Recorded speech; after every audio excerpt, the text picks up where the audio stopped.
I thought I'd give you a few seconds to take in the beautiful scenery today. It's a lovely day here in Vermont. It's fall, it's prime leaf peeping season, and this is what my backyard looks like. It's just a gorgeous palette. Nature is so phenomenally beautiful, and I'm so lucky to live here. Anyway, of course you didn't come here to look at the scenery, but you came for my series, hopefully the biggest blunders of my voiceover career and how I fixed those blunders. And this is installment number 5. And by blunders, I mean the ideas that I thought were true, but that turned out to be false. Now let's talk about truth. These are my truths. You don't have to agree with me. All I'm asking is for you to hear me out and then make up your own mind. I'm not going to tell you what to do or what to think. That would be crazy, wouldn't it? I just want to inspire you to come up with your own decisions. The blunder I want to discuss today is the widespread belief that doing auditions is great practice. Oh, doing auditions is such great practice, isn't it? My gosh, it's lovely. Now, where does that idea come from and why is it so popular? I think it started with the pay-to-plays. You know, these online casting sites like Voice123 and Voices.com. There are more members on these sites than they have jobs for, you know that. And by the way, I've always found the word members misleading because they don't have any say in how these sites are run. If I'm a member of a club or organization, I can always hold the leadership accountable and if necessary vote them out. Anyway, these pay-to-plays knew they had a big problem. They had to promise their members access to job opportunities and success as a voiceover. That's how they advertise. That's how they get you. But they knew they couldn't make everyone happy because there aren't enough jobs to audition for.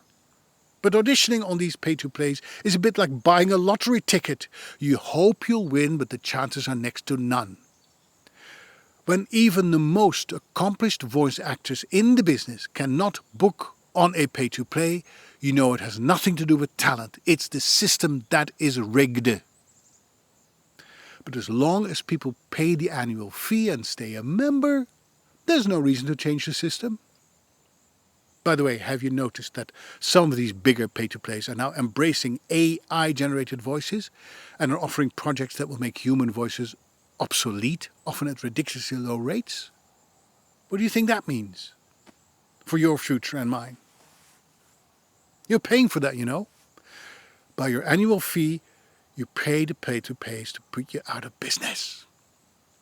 Good deal.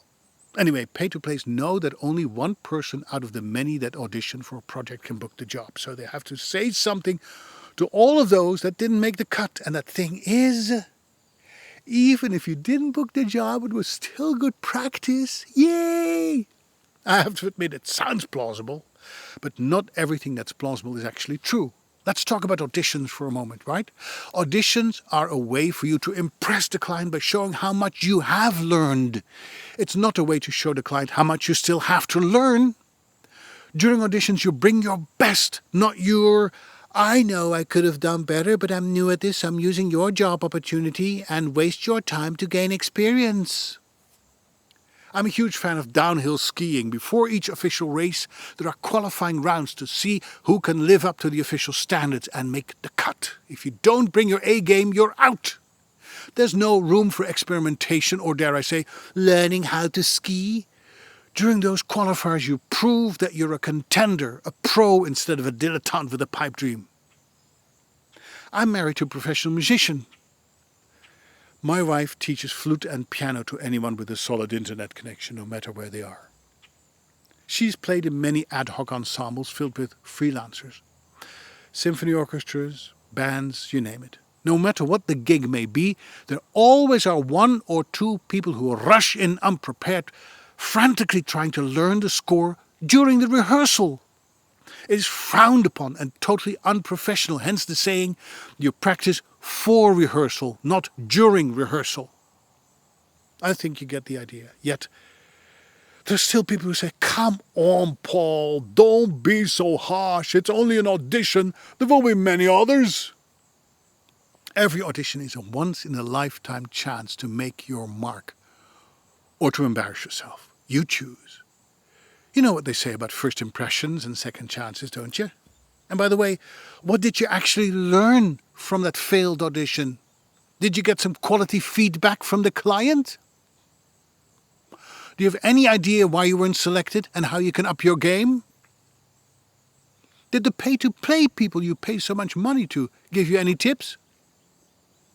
Of course not. It's not a client's job to give you detailed feedback. That's what you pay a coach for. And don't expect pay-to-plays to help you either. Most of them don't even check if you have any talent or good equipment. All they care about is your credit card. Pros know the difference between learning new skills and refining these skills. Do you? You don't audition to practice. You practice to audition.